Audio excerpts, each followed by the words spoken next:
नमस्कार दोस्तों आज हम पढ़ेंगे वास्तविक संख्या के बारे में। वास्तविक संख्या आखिर होती है क्या, वास्तविक संख्या कहाँ से प्राप्त होता है, और वास्तविक संख्या जानने से पहले सबसे पहले हम जानेंगे संख्या, और संख्या जानने से पहले हम पढ़ेंगे अंक के बारे में। तो हमने यहाँ देख सकते हैं, मैंने लिख रखा है कि किसी भी अंकन पद्धति में जिससे संख्या बनाया जाता है उसे हम अंक कहते हैं। एक बार फिर से जान लेते हैं, किसी भी अंकन पद्धति में जिससे संख्या बनाया जाता है उसे हम अंक कहते हैं। तो यहाँ अंक देख सकते हैं, अंक 10 होते हैं। 0, 1, 2, 3, 4, 5, 6, 7, 8 और 9। और इन 10 अंकों की सहायता से हम संख्या बनाते हैं। मान लीजिए यदि अगर हम 10 लिखें तो ये 10 हो गया, और ये हमारा बन गया संख्या 10 संख्या। यदि आप 11 लिखते हैं तो ये बन गया 11, ये हमारा बन गया संख्या। यदि हम 12 लिखते हैं ये भी बन गया संख्या। यदि हम 425 लिखें, मान लीजिए 425, तो ये अंकों की सहायता से बना है। 4 अंकों यानी 3 अंकों की संख्या है, ये यानी 4 से बना है, 2 से बना है और 5 से बना है। तो ये हमारा संख्या। अब इस तरह से हम कह सकते हैं कि हमारा संख्या का निर्माण होता है। यदि आपको बोला जाए क्या 0, 1 एक संख्या होगा, तो बिल्कुल नहीं होगा, क्योंकि किसी भी अंक से पहले यदि शून्य हो तो शून्य का वैल्यू नहीं होता है, जिसकी वजह से हम कह सकते हैं कि यह संख्या नहीं है, क्योंकि 0 का यहाँ कोई वैल्यू नहीं है। यहाँ सिर्फ 1, तो यहाँ जो है एक सिर्फ यहाँ एक अंक हो जाएगा। वही इसी के सहायता से यदि 10 अगर 0 हम इसके दाएं तरफ दे दें तो ये हमारा 10 बन जाता है। ये संख्या है, ना कि ये संख्या, ये तो अंक है। चलिए अब पढ़ते हैं कि हमारे जीवन में संख्या का बहुत महत्व है। यदि हमारे जीवन में संख्या का बहुत महत्व है, यदि संख्या ना होता तो हमें कैसे पता चलता कि हमारी वजन कितना है, हमारी हाइट कितना है, मौसम बदलते हैं तो कहाँ सर्दी है, गर्मी है, टेम्परेचर कितना है, कैसे पता चलता। यदि वजन कैसे पता चलता, लंबाई कैसे पता चलता, दूरी कैसे मीटर में मापते हैं तो उसके दूरी की लंबाई कैसे पता चलती। तो हमारे जीवन में संख्या का बहुत बड़ा महत्व है। चलिए तो हम जानते हैं संख्या के बारे में। संख्या तो हम जान लिए, अंक जान लिए, और अंकों की सहायता से संख्या बनता है। अब आते हैं वास्तविक संख्या के बारे में। तो ये सारे संख्या वास्तव में मौजूद हैं, जिसकी वजह से हम इसे वास्तविक संख्या कहते हैं। अब वास्तविक संख्या जो है एक रेखा है, एक सरल रेखा है, जिसके मध्य में एक शून्य है, जिसके मध्य में शून्य है, और इसकी तरफ 1, 2, 3, 4 और 5 इस तरह से इन्फिनिट तक, और इसके बाएं तरफ -1, -2, -3, -4 इस तरह से अनंत तक। इस तरह अगर 0 से हम दाईं तरफ जाते हैं तो इस तरफ को कहते हैं धनात्मक संख्या। दाईं तरफ संख्या को कहते हैं धनात्मक संख्या। यदि हम इसके बाईं तरफ आते हैं तो इसको कहते हैं ऋणात्मक संख्या। ऋणात्मक संख्या। इधर 0 से इधर आप इसको कह सकते हैं धनात्मक पूर्णांक।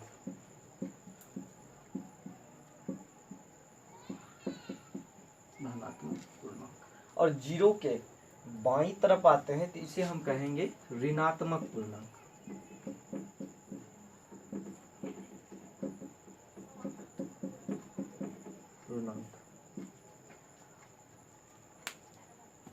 चलिए अब ये जो संख्या है, अब धनात्मक संख्या को हम लेते हैं। तो धनात्मक संख्या ये हमारा 0 के इस तरफ से यानी दाईं तरफ से, यानी धनात्मक संख्या यानी धनात्मक पूर्णांक, जैसे 1, 2, 3, 4, 5, 6 कहाँ तक, तो इन्फिनाइट तक, अनगिनत संख्या तक, इसे हम कहते हैं प्राकृत संख्या। प्राकृत संख्या, इसको इंग्लिश में हम कहते हैं नेचुरल नंबर। Natural number. और इसे लेटर जो है लेटर के कैपिटल एन से सूचित किया जाता है नेचुरल नंबर। अल्फाबेट के कैपिटल लेटर एन से सूचित किया जाता है प्राकृत संख्या। आप यह कह सकते हैं कि गिनती की संख्या को हम प्राकृत संख्या कहते हैं, इसे इंग्लिश में नेचुरल नंबर कहते हैं और इसे एन से सूचित किया जाता है। आप देख सकते हैं यदि इसी संख्या में आप जीरो सम्मिलित कर दें, यदि इसी संख्या में यदि आप जीरो सम्मिलित कर दें तो ये हो जाता है पूर्णांक संख्या। इसे हम पूर्णांक नहीं, ये हो जाता है पूर्ण संख्या।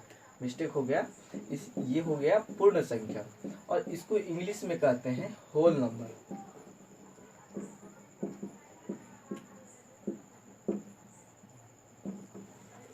इसे अल्फाबेट के कैपिटल लेटर W से सूचित किया जाता है।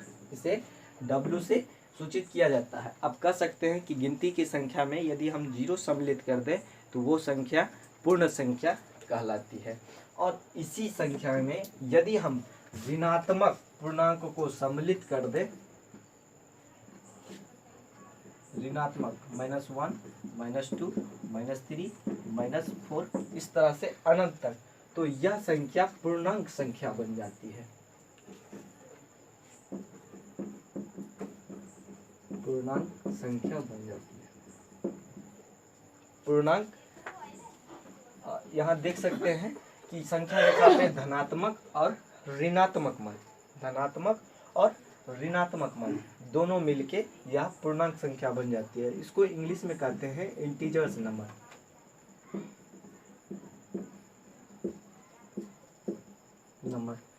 इसे अल्फाबेट के कैपिटल लेटर Q से सूचित किया जाता है। Q से नहीं, Z से सूचित किया जाता है। जेहलिन Z से सूचित किया जाता है। इसे अल्फाबेट के कैपिटल लेटर Z से सूचित किया जाता है। अब आ जाइए, क्योंकि ये पूर्ण प्लस पूरा अंक है तो अर्थात ये हो जाता है पूर्ण प्लस अंक, अर्थात ये बन जाता है पूर्णांक। पूर्णांक संख्या, पूर्णांक संख्या। चलिए अब आते हैं प्राकृत संख्या को। प्राकृत संख्या को दो भागों में विभाजित किया गया है। प्राकृत संख्या को दो भागों में विभाजित किया गया। तो हम जानते हैं प्राकृत संख्या इसे कहते हैं। प्राकृत संख्या 1, 2, 3, 4, 5, 6 इस तरह से। तो इसे दो भागों में विभाजित किया गया है। एक अभाज्य संख्या, अभाज्य संख्या, दूसरा आप कह सकते हैं भाज्य संख्या। भाज्य संख्या, अभाज्य संख्या वैसी संख्या होती है जो दो ही संख्या से विभाज्य होती है, या तो एक से होगी या खुद अपने आप से होगी, जिस स्वयं से। जैसे मान लीजिए दो जो है या तो एक से होगी, विभाज्य होगी, या तो दो से किसी अन्य संख्या से। उसी तरह 3 एक से होगी, 3 से होगी। उसी तरह 5 एक से होगी और स्वयं से होगी। तो इस तरह से इसका एग्जाम्पल जैसे 2, 3, 5, 7, 11, 13 इस तरह से इन्फिनाइट तक, अनगिनत संख्या तक। भाज्य संख्या में आते हैं वैसी संख्या जो 3 या 3 से अधिक संख्या से विभाज्य हो। 3 या 3 से अधिक संख्या से विभाज्य हो। जैसे 4 या तो 1 से होगा विभाज्य, 2 से होगा, 4 से होगा। इसी तरह 6 देख लीजिए, 6 जो है अब 1 से होगा, 2 से होगा, 3 से होगा, 6 से होगा। इसका एग्जाम्पल जैसे मैं 4, 6, 8, 10 कहाँ तक, तो अनंत तक। चलिए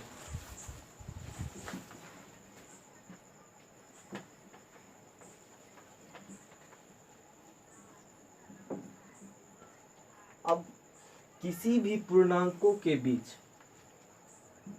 किसी भी पूर्णांकों के बीच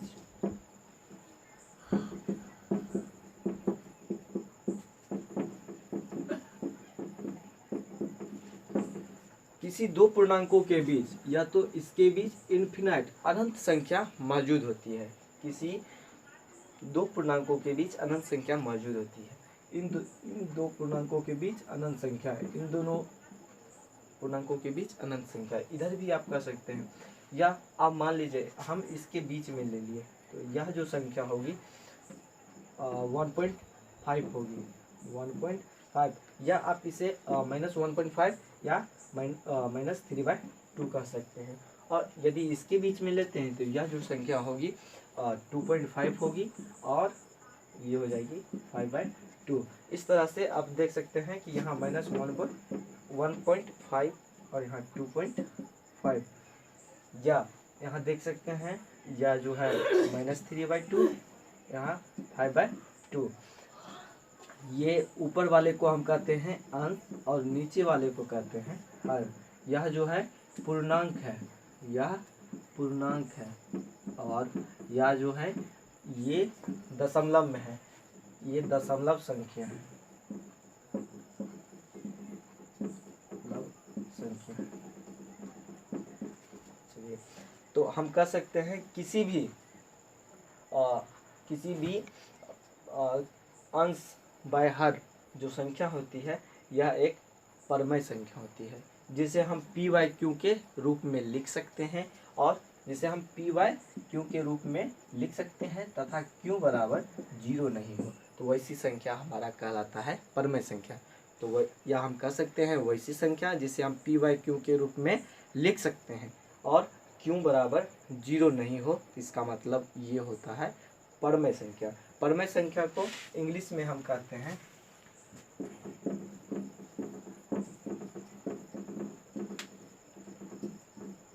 परमेय संख्या कहते हैं रेशनल नंबर इंग्लिश में, और इसे अल्फ़ाबेट के कैपिटल लेटर क्यू से दर्शाते हैं, यानी क्यू से इसे सूचित किया जाता है, कैपिटल लेटर क्यू से सूचित किया जाता है, और इसे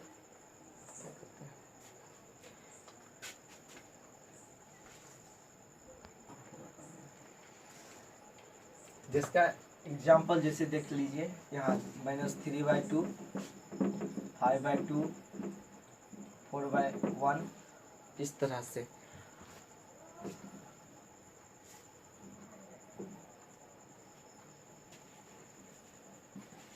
क्या ये पूर्णांक संख्या क्या परमेय संख्या है? क्या पूर्णांक संख्या परमेय संख्या है? तो हाँ, सारे पूर्णांक संख्या परमेय संख्या, क्योंकि इसके बाय में 1 हम दे देंगे तो ये सारे संख्या p/q के रूप में हो जाती है, जिसकी वजह से ये संख्या परमेय संख्या कहलाती है। चलिए, अब यहाँ पे हमने लिखा था, यहाँ पे 2.5 सॉरी, यहाँ पे -1.5 और यहाँ 2.5, ये दशमलव संख्या है।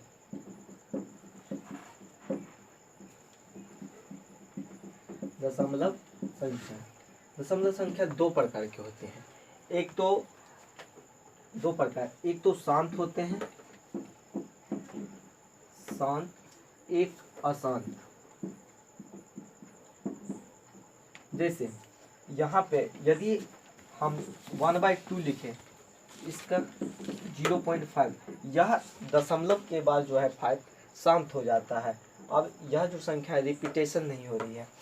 दूसरी संख्या अगर 1/3 लेते हैं तो यह 0.33 आ रहा है, 33 आते चला जाएगा। तो ये संख्या जो दशमलव के बाद जो संख्या स्थिर हो जाती है तो उसे हम कहते हैं शांत दशमलव संख्या, और जो दशमलव के बाद अपने संख्या को रिपीटेशन करते चली जाती है तो ऐसी संख्या को हम कहते हैं अशांत संख्या। चलिए, अशांत नंबर और अशांत संख्या कह सकते हैं।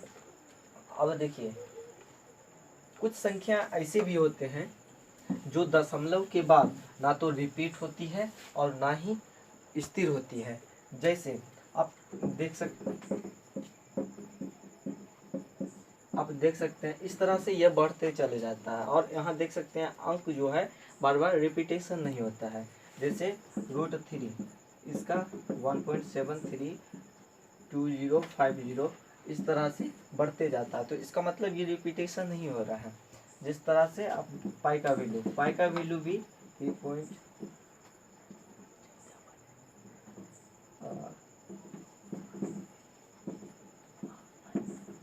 तो इस तरह से जैसे पाई का मान 3.14152929 इस तरह से रिपीटेशन होता चला जाता है। तो इन संख्याओं का जिसका दशमलव प्रसार दशमलव के बाद अगर शांत नहीं होता है और रिपीटेशन जो है रिपीटेशन भी नहीं, अंक बदलते चला जाता है, तो ऐसी संख्या को हम कहते हैं अपरिमेय संख्या।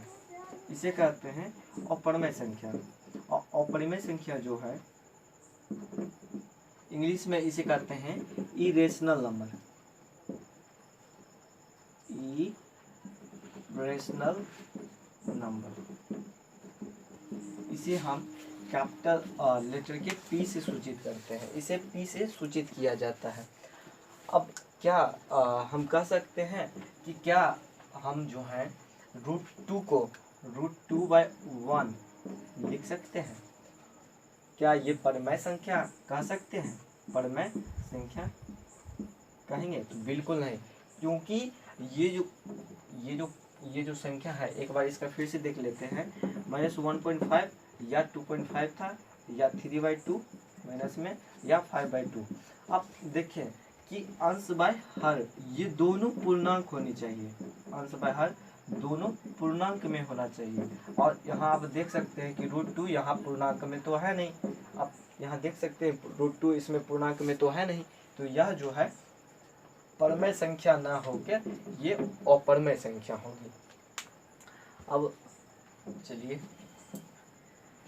अब मेन बात आ रहा है कि हम अब इतने सारे नंबर जानने के बाद जो है जानते हैं कि वास्तविक संख्या कहते क्या है।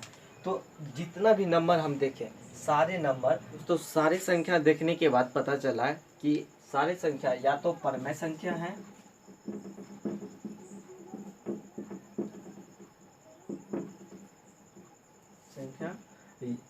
या तो अपरिमेय संख्या है।